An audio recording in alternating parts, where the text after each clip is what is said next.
ఫిలిప్పీలకు రాసిన పత్రిక 2వ అధ్యాయము 21వ వచనం.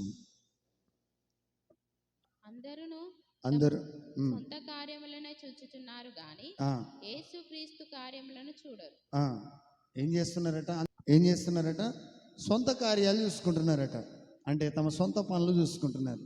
అంటే దేవునికి సంబంధించిన పనులే కావచ్చు, దేవుని రాజ్య స్థాపన కోసము చేసే పనే కావచ్చు, దానిని దృష్టించి చూసి దాని మీద దృష్టి పెట్టి దాన్ని ముందుకు తీసుకెళ్ళడానికి ఇష్టపడతలేరు జనాలు. కానీ దేనిని చూసుకుంటున్నారట? వాళ్ళ సొంత పనులు, వాళ్ళ కుటుంబము, వాళ్ళ పిల్లలు. అంటే ఒక మాటలు చెప్పాలంటే ఈ వాళ్ళ కోసం మాత్రమే చూసుకునే వాళ్ళను ఏమంటారు? స్వార్థ ప్రియులు అని అంటారు. అంటే వాడు తింటే అందరికీ తిన్నట్టే, వాడి ఇంట్లో ఉంటే వానికి నెమ్మది. మరి దేవుని సంఘం ఎటు పోతున్నది? దేవుడు నన్ను నియమించుకున్న దానికి నేను న్యాయం చేస్తున్నానా లేదా అని చూడరు. చూసినవా? అంటే వాళ్ళ ఇంటికాడ డబ్బులు ఉన్నాయా, వాళ్ళకు పనులు ఉన్నాయా, వాళ్ళకు ఉద్యోగం ఉందా, వాళ్ళకు క్షేమం ఉన్నదా? That's all. ఇక అన్నీ ఉన్నట్టే, ఇక అందరికీ ఉన్నట్టుగా ఫీల్ అయిపోతారు. అయితే దీన్ని ఏమంటారంటే ఇలాంటి మనుషులు స్వార్థ ప్రియులు అంటారు. హల్లెలూయా. అయితే కానీ దేవుడు ఏమంటున్నాడు? అందరూ తమ సొంత కార్యాలు మాత్రమే కాదు, యేసుక్రీస్తు కార్యములను కూడా మనం ఏం చేయాలా? చూడాలి. అంటే కార్యము అంటే పనులు, ప్రోగ్రామ్, దేవుని ప్రోగ్రామ్స్ కూడా, దేవుని పనులను కూడా. దేవుని పని ఆగిపోతున్నదా, సాగిపోతున్నదా? ఒకవేళ ఆగిపోతే ఎక్కడ ఆగిపోతున్నది? ఆగిపోయిన స్థానాన్ని నేను భర్తీ చేయగలగాలి. ఒకవేళ ఆగిపోయిన ఆ పొజిషన్ నుంచి నేను ఖచ్చితంగా ఆ దేవుని పనిని నేను ముందుకు తీసుకురావాలి. హల్లెలూయా. అలాగూ ప్రతి మానవుడు కూడా దేవుని చేత ఉజ్జీవించబడి దేవుని కోసం నిలబడే వ్యక్తి అయి ఉండాలి. అందుకనే దేవుడు ఆయా స్థానాలలో, ఆయా పొజిషన్లలో మనల్ని నిలబెడుతున్నాడు. అంటే మన స్వార్థపూరితంగా మన మట్టుకు మనమే సంతోషించడానికి, మన మట్టుకు మనమే ఆశీర్వదించబడడానికి మాత్రమే కాదు, కానీ మన ఆశీర్వాదము, మనకు దేవుడిచ్చిన క్షేమము, మనకు దేవుడిచ్చిన మేలు అనేది దేవుని రాజ్య వ్యాప్తి కొరకు కూడా ఉపయోగపడాల. హల్లెలూయా. చాలామందికి దేవుని యొక్క ఆశీర్వాదం పొందుకున్న తర్వాత, క్షేమను పొందుకున్న తర్వాత వారున్న స్థానం నుంచి దేవునికి సపోర్ట్ చేయడానికి ఇష్టపడరు.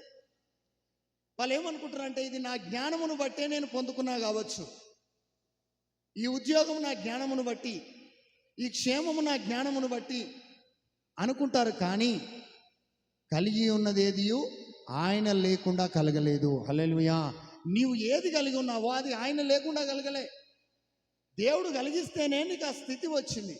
కాబట్టి మనం ఖచ్చితంగా దేవుని బిడ్డలుగా ఉంటున్న మనము ప్రభు కార్యాల విషయంలో, ప్రభు పనుల విషయంలో, ప్రభువును గణపరిచే విషయంలో, ప్రభు పనుల విషయంలో, ప్రభు రాజ్యవ్యాప్తి ఎక్కడ ఆగిపోతున్నదో దాన్ని ముందుకు తీసుకెళ్ళడానికి మనము నిశ్చయముగా మన మనస్సును నిలుపవలసిన వారమై ఉన్నాము. హల్లెలూయా.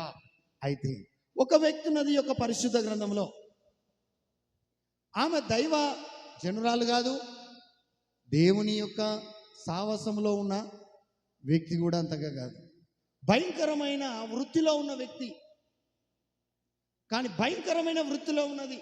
అంటే చాలామంది నేను ఆ స్థానంలో ఉంటేనే దేవునికి సపోర్ట్ చేస్తా, నాకు గొప్ప స్థానం దేవుడిస్తే సపోర్ట్ చేస్తా అని అనుకుంటారు.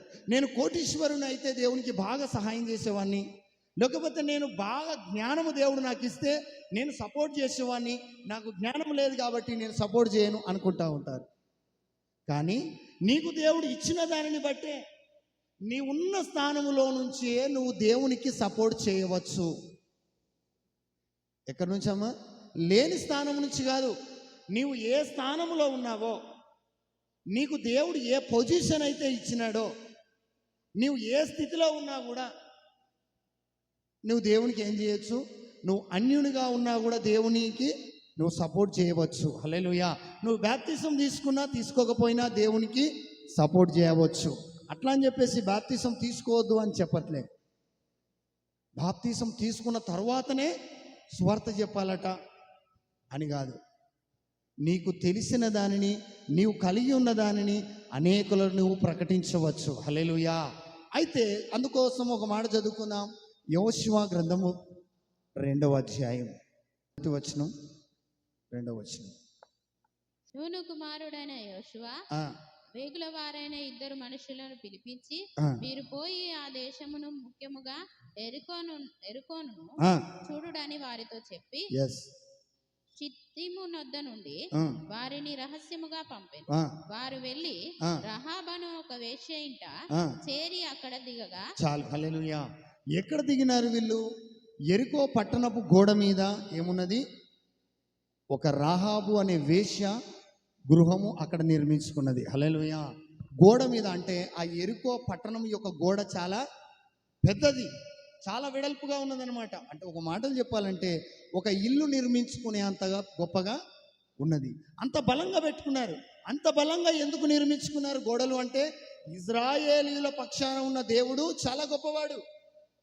ఇజ్రాయేలీయులను తట్టుకోవడం చాలా భయంకరమైన విషయం, చాలా కష్టము. అందుకని ఆ ఇజ్రాయేలీయులు మన దగ్గరికి రావద్దు, ఒకవేళ మన పట్టణంని ఎక్కడ దోచుకుంటారో అనే ఒక భయముతో వాళ్ళు బలమైన గోడ నిర్మించుకున్నారు. ఆ గోడ మీద ఎవరున్నారు?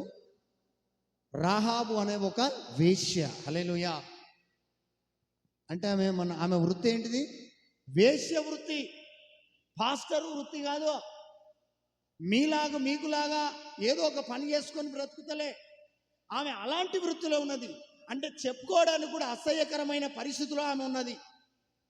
అయితే ఆమె ఏ స్థితిలో ఉన్నా కూడా ఆమె ఉన్న స్థితిని బట్టి చూసుకోలేదు. కానీ ఒకానొక సమయమున ఒక అవకాశం వచ్చింది. ఏ స్థితిలో ఉన్నా కూడా దేవుడు కొన్ని అవకాశాలు ఇస్తాడు. దేవుని కార్యాలు చేయడానికి, దేవునికి మనం సపోర్ట్ చేయడానికి, తద్వారా మన కుటుంబాలను రక్షించుకోవడానికి నువ్వు ఏ స్థితిలో ఉన్న వ్యక్తివైనా నీకు దేవుడు ఒక అవకాశాన్ని అనుగ్రహిస్తాడు. హల్లెలూయా. కానీ దానిని నువ్వేం చేయాలి?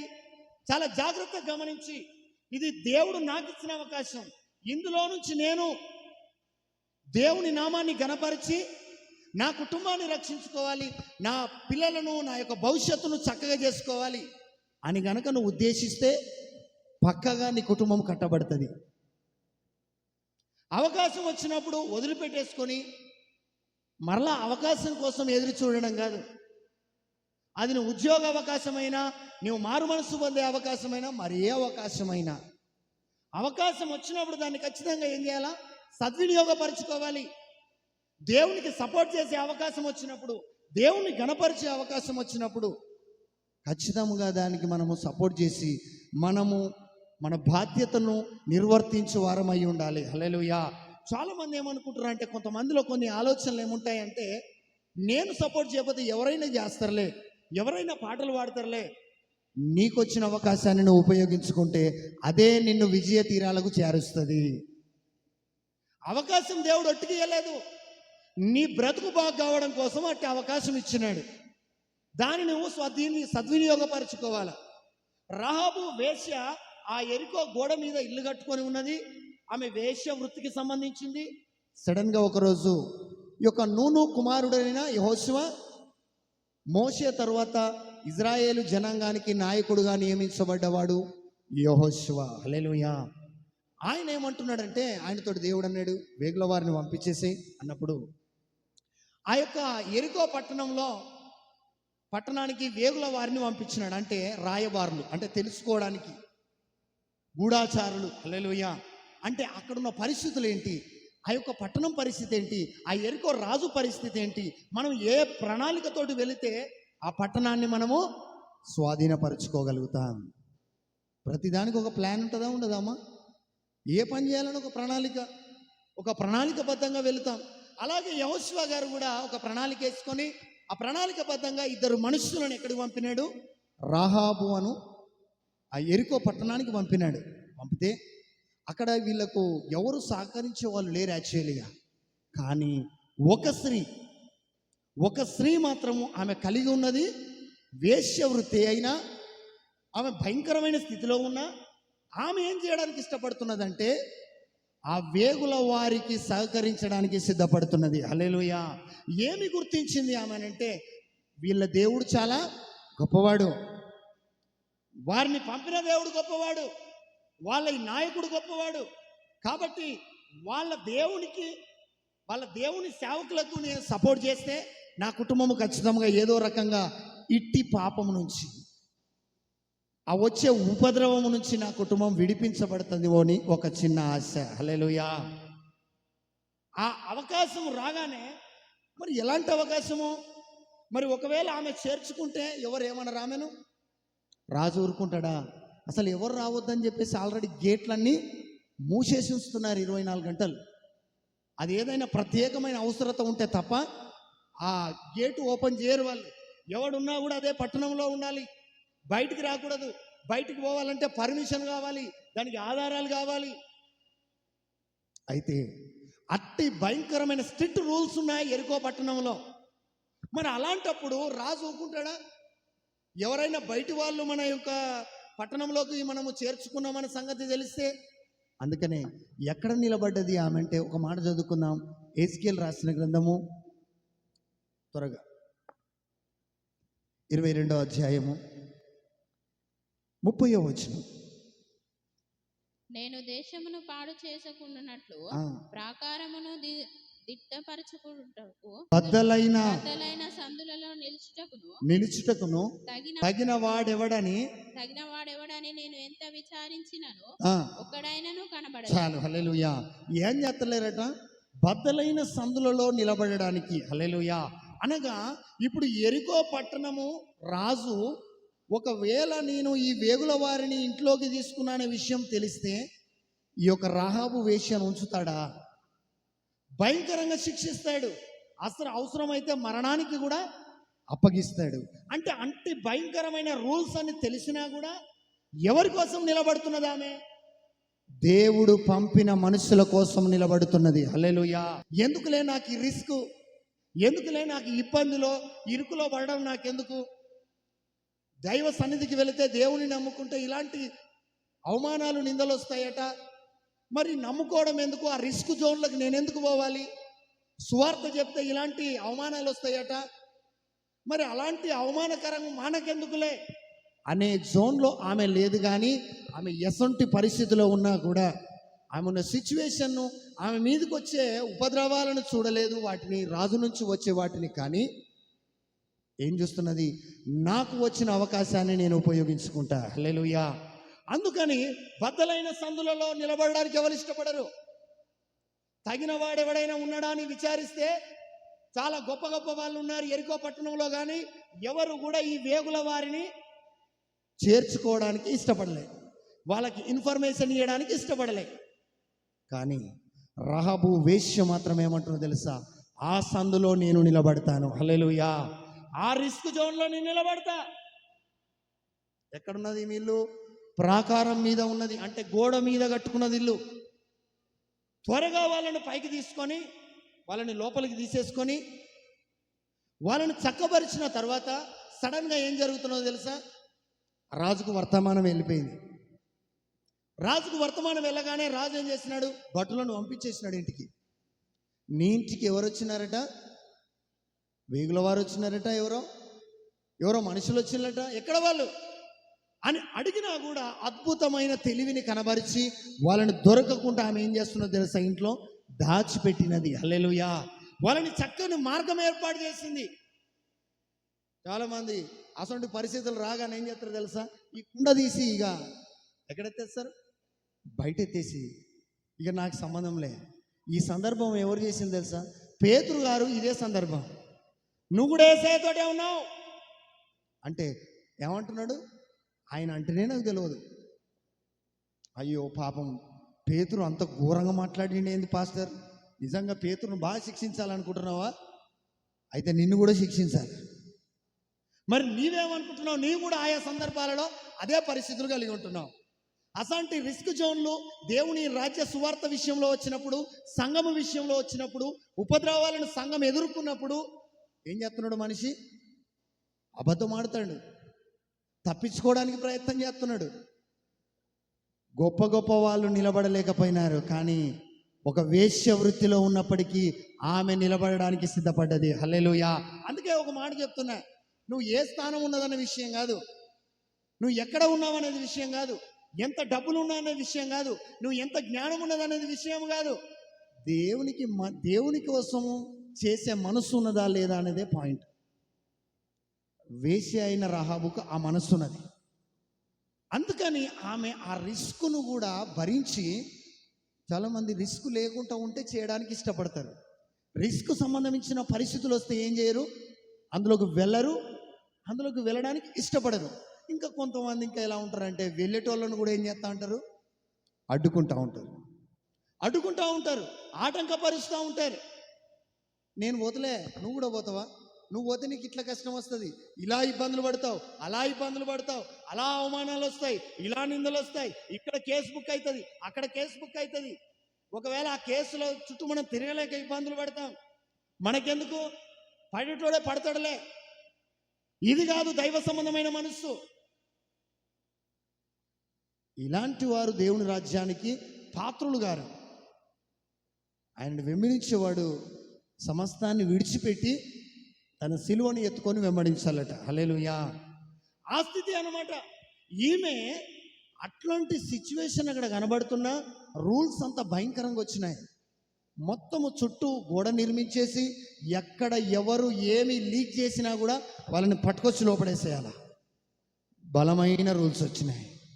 ఎట్టి బలమైన రూల్స్ వచ్చినా కూడా ఇది నాకు సరైన అవకాశము, ఇది దేవునికి సపోర్ట్ చేయడానికి, దేవుని బిడ్డలను నేను చేరదీయడానికి ఇది ఒక మంచి అవకాశం అని భావించింది తప్ప ఇది పెద్ద రిస్క్ అని భావించలే. ఈరోజు ఒకవేళ మనము కూడా ప్రభు సంఘము ఎడల, దైవజనుల ఎడల, దేవుని ఎడల, దేవుని వాక్యము ముందుకు తీసుకెళ్ళడానికి, దేవుని సువార్తను అనేకులకు ప్రకటించే విషయంలో మనము కూడా ఒక రాహాబు వేశ్య వలె పరిస్థితులు ఎన్ని ప్రతికూలంగా ఉన్నా మనము మాత్రం ప్రభు పక్షాన నిలబడడానికి సిద్ధపడాలి. హల్లెలూయా. ప్రతికూల పరిస్థితులలో సైతము ప్రభు కోసం నిలబడేవాడే నిజమైన క్రైస్తవుడు. అనుకూలంగా ఉన్నప్పుడు అందరు చేయగలుగుతారు, నువ్వు చేస్తావు, వాడు చేస్తారు, అందరూ సహకరిస్తారు.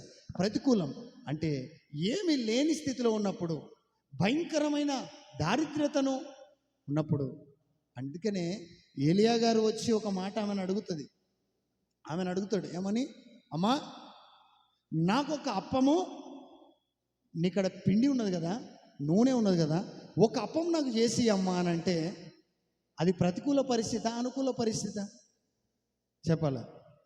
భయంకరమైన కరువు ఉన్నది. అప్పటికి దగ్గర ఉన్నది కొంచెము పిండి, బుడ్డిలో కొంచెం నూనె. అయ్యో ఏలియా గారు, ఇది నాకు నా కుమారునికి చాలదని ఒక మాట అంటే ఏం భయపడకు, మొదట అప్పము నాకు తీసుకొచ్చి ఇచ్చేసేయి, మొదటగా ఒక అప్పము చేసి నాకు తీసుకురా, నెక్స్ట్ నీకు నీ కుమారుడికి చేసుకో. హల్లెలూయా. భర్త కూడా లేడు ఆమెకు, అంటే భర్త లేడు, ఇటు కరువు వచ్చింది. ఇప్పుడు సేవకుడు వచ్చి అడుగుతున్నాడు, ఇప్పుడు ఏం చేయాలి? సేవకునికి సహకరించాలా వద్దా? సహకరిస్తే నా కుమారుడు ఏం తింటాడు, నేనేం తింటా, నా బ్రతికేలాగా తీస్తా? నేను దేవుని భాగము దేవునికి తీస్తే నేను చీటీలు ఎలా కడతా, లేకపోతే నేను ఆడ ఇంట్రెస్ట్ ఎలా కడతా, నేను దీన్ని ఎలా కొడతా, పిల్లల ఫీజులు ఎలా కడుగుతా, లేకపోతే ఇది ఎలా చేస్తా, అలా చేస్తా అని చెప్పేసి రకరకాలుగా నీకు కొన్ని ప్రతికూల పరిస్థితులు కనబడచ్చు. కానీ ఆమెను ఒక మాట చెప్పగానే, ఉన్నప్పుడు ఎవడైనా అప్పాలు చేసిస్తాడు, ఉన్నప్పుడు ఎవడైనా లక్షలు ఇస్తాడు, లేనప్పుడు ఆ భయంకరమైన స్థితిలో నేను నిలబడే వ్యక్తిని అయి ఉండాలి. ఇప్పుడు బద్దలైన సందులో నేను నిలబడాలనుకున్నది ఆ యొక్క విధవరాలు. భర్త ఉన్నాడా? భర్త లేకపోయినా అంత సపోర్ట్ చేస్తున్నది. దయచేసి భర్తలు ఉండి, కుటుంబాలు ఉండి, బ్యాక్గ్రౌండ్లో ఆస్తి ఎంత ఉన్నా కూడా ఈరోజు దేవుని కోసం సహకరించలేని స్థితి, అంత దుర్భర స్థితిలో సంఘం ఉంటున్నది. అంత భయంకరమైన ఆలోచన సంఘం కలిగి ఉంటున్నది. కానీ ఆమె చేసిన ధైర్యం ఒకసారి ఆలోచిస్తే చాలా అద్భుతమైన ధైర్యం చేసింది. ఇమీడియట్లీ సరే ఓకే అయ్యా అని చెప్పేసి వెళ్ళి అప్పము చేసి తీసుకొచ్చి ఆయనకి ఇచ్చేసింది. అప్పుడు ఏమంటున్నాడు ఆయన, ఇప్పుడు నీకు నీ కుమారునికి అప్పాలు చేసుకోపో అనగానే, ఉన్నది నీకు చేసి ఇచ్చినయ్యా, ఇంకెక్కడ ఉన్నాయా అని చెప్పేసి అనలేదు. విశ్వాసముతో, హల్లెలూయా, విశ్వాసము వలన రహాబు వేశ్య ఎలాగైతే బ్రతికించబడ్డదో, విశ్వాసంతో పోయి ఎందులో చేయబెట్టింది? పిండి ఉన్న తొట్టిలో పెట్టేసింది. విశ్వాసముతో నూనె ఉన్న పావుల బుడ్డిలో చేయి పెట్టేసింది. ఈరోజు విశ్వాసముగా నువ్వు ప్రభు కోసం నిలబడి నీ పనిలో విశ్వాసముతో నువ్వు చేయి పెడితే, నువ్వు మొదలు పెడితే అది నీకు ఆశీర్వాదకరంగా మార్చబడుతుంది. హల్లెలూయా. నిశ్చయముగా అది దీవెనకరంగా మార్చబడుతుంది. కరువు కాలమంతా, ఏ కాలమమ్మా? కరువు కాలమంతా ఆమెయు ఆమె కుమారుడును ఆ యొక్క పిండితోటే, ఆ యొక్క బుడ్డిలో ఉన్న నూనెతోటే అద్భుత రీతిగా పోషించబడ్డారు. హల్లెలూయా. అంటే ఏమైనా చేయగలడు, కథ మొత్తం మార్చగలడు. ఉన్నవి లేనట్టుగా, లేనివి ఉన్నట్టుగా చేయగలడు కదా. మరి నీ జీవితంలో కూడా చేస్తాడు కదా. నువ్వెందుకు భయపడము, వెనుకకు తీయడము? దేవుడు అవకాశం ఇచ్చినప్పుడు నువ్వేం చేయాలి? దానికి ఖచ్చితంగా సహకరించే వ్యక్తివై ఉండాలి. అందుకని రహాబు వేశ్య వాళ్ళు రాగానే వేగుల వారు వారిని లోపల తీసుకొని వచ్చి టెన్షన్ పెడుతున్నారు. అమ్మా డోర్ది అంటున్నారు. భయంతో డోర్ తీసింది. చాలా నేను ఎవరి కోసం సపోర్ట్ చేస్తున్నా?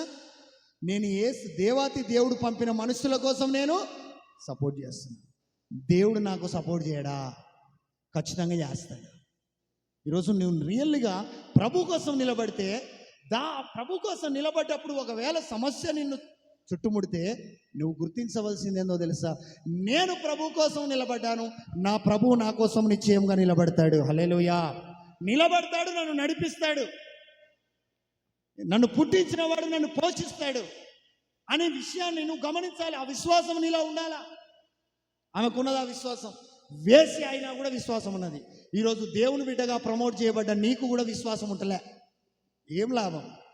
అందుకనే వేసి అని తీసుకొచ్చి నీకు ముందు పెట్టి ఒక పాఠం నేర్పిస్తున్నాడు. పెద్ద భక్తుల్ని చూపిస్తలే.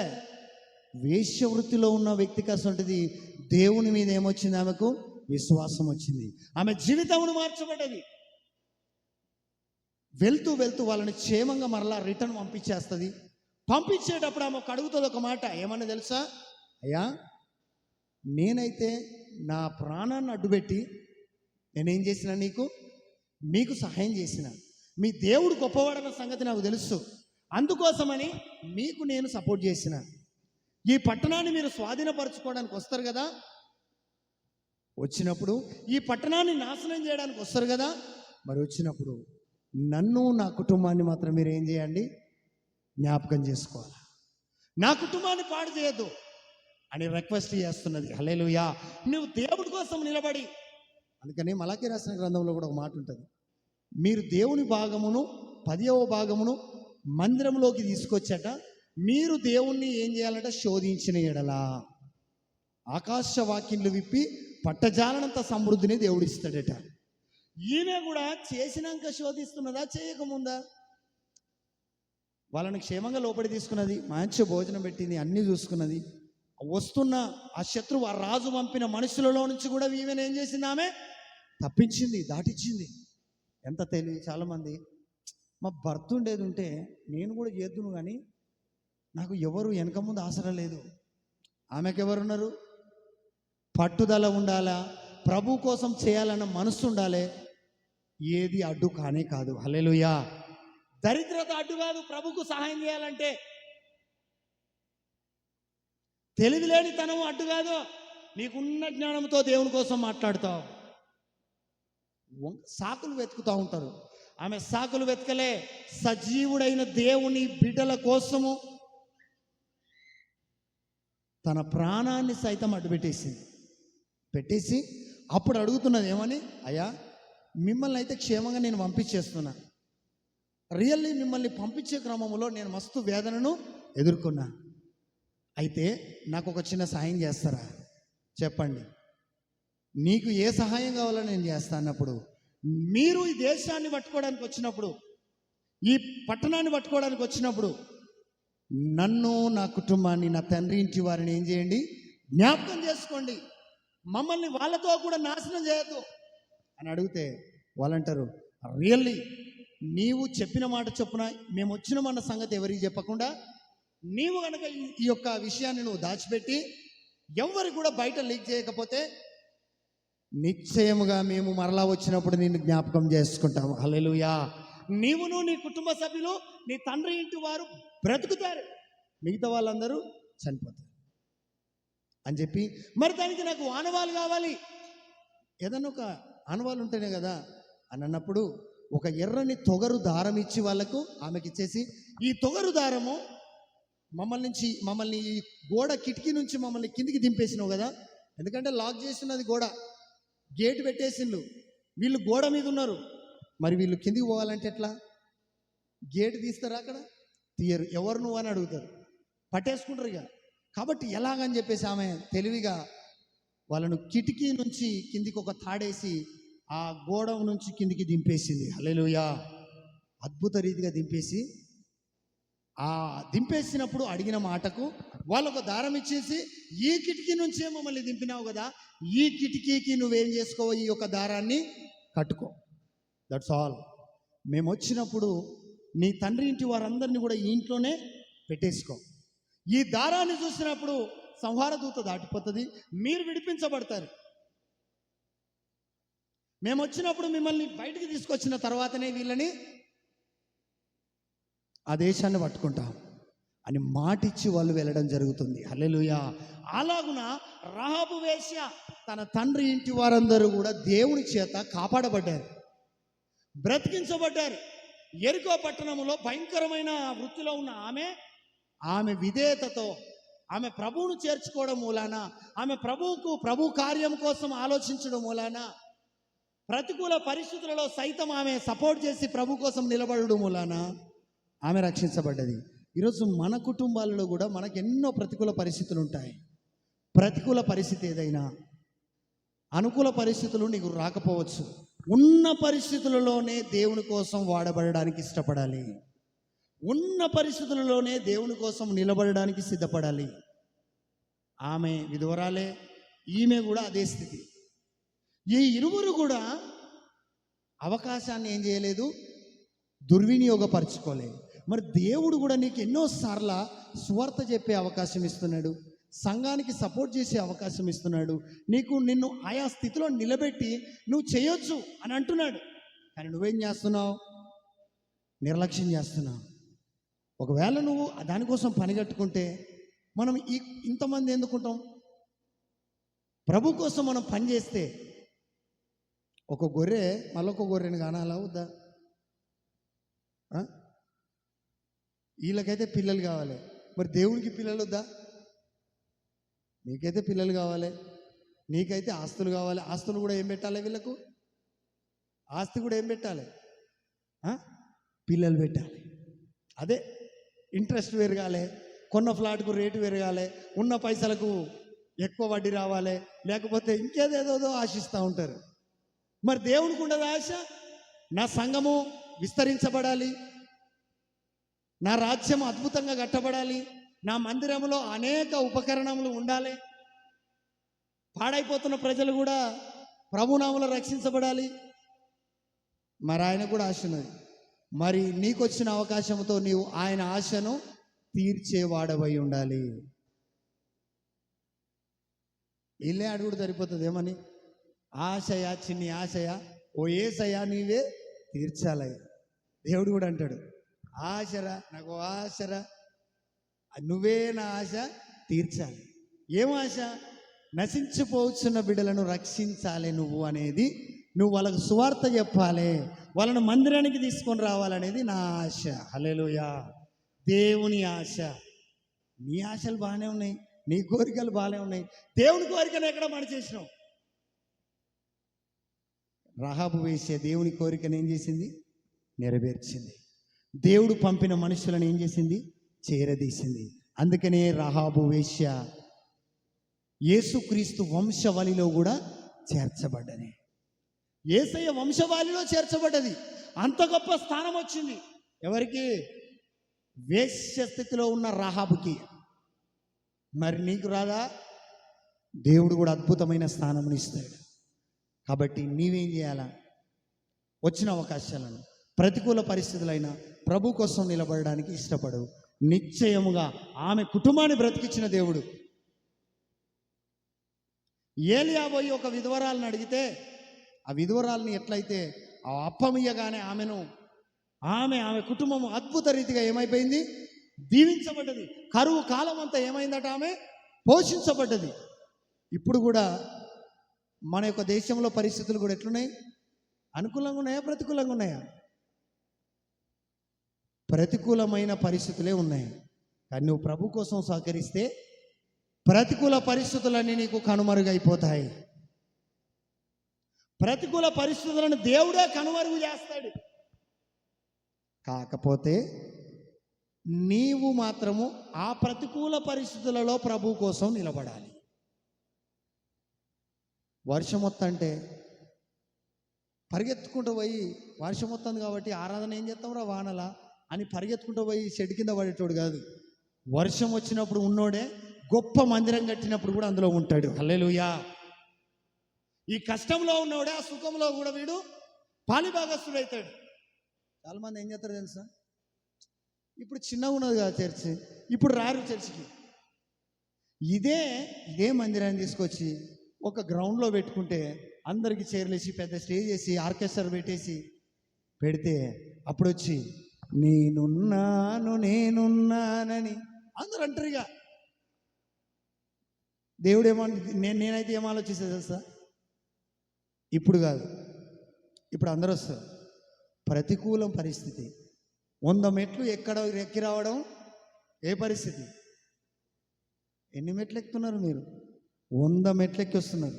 100 మెట్లు ఎక్కడము ప్రతికూల పరిస్థితి. కింద కూర్చోనైనా, శరీరం సహకరించకుండా కింద కూర్చోనైనా ప్రభు మాటలు విని జీవితాన్ని కట్టుకోవడం ప్రతికూల పరిస్థితి. అయినా కూడా కట్టుకుంటావు. చూసినవా, మీద కూర్చొని ప్రశాంతంగా వాతావరణంలో వాక్యము వినే, స్వేచ్ఛగా వాక్యం వినే స్థితి కూడా దేవుడు మనకు చూపిస్తాడు. ఈ స్థితిని అనుభవిస్తున్న మనకు ఆ స్థితిని కూడా దేవుడు పరిచయం చేస్తాడు ఖచ్చితంగా. ఈ అనుభవం లేకపోతే ఆ అనుభవం రాదు సుమా. ఈ అనుభవంలో నిలబడ్డవాడు ఆ అనుభవంలో బావుగా సంతోషపడతాడు. తెలుసా, రియల్లీ నేను అప్పుడు అంత పరిస్థితుల్లో నిలబడ్డా కాబట్టి ఈరోజు ఈడ ఉన్నా అని చెప్పేసి సంతోషపడతాడు. కానీ కొంతమంది ఏం చేస్తారు తెలుసా, ఇప్పుడు మనం ఏం పోతాం, రాడ మొత్తం పరిస్థితులు కొంచెం బాగాలేవులే, మనకు అనుకూలంగా లేవు, మనకు అనుకూలమైన పరిస్థితి ఒకవేళ వాళ్ళ మందిరానికి వచ్చినప్పుడు మనం కూడా పోదాంలే. నాకు ఆ దేవుడు చెప్పిన వ్యక్తులు కొందరు ఉన్నారు. వాళ్ళు అప్పుడు వస్తారట, ఇప్పుడు రారు, అప్పుడు వస్తారు. కళ్ళు ఆరో చూస్తాం, సర్లే. ఈ టైప్ వాళ్ళు అన్నమాట. ప్రతికూల పరిస్థితులలో ఉండేవాళ్ళు కాదు వీళ్ళు. కానీ ప్రతికూల పరిస్థితులన్నీ నీకు కనుమరుగైపోయి అనుకూల పరిస్థితులు దేవుడు దాపురింపజేస్తాడు. నీ ప్రతికూల పరిస్థితుల్లో ప్రభు కోసం నిలబడితే నిశ్చయంగా నేడు ఒక తీర్మానం తీసుకొని ఆ ప్రతికూల పరిస్థితులను నిలబడి ప్రభువును గణపరచడానికి సిద్ధపడదాం. చిన్న వాక్యం దేవుడు దీవించునుగాక. God bless you all.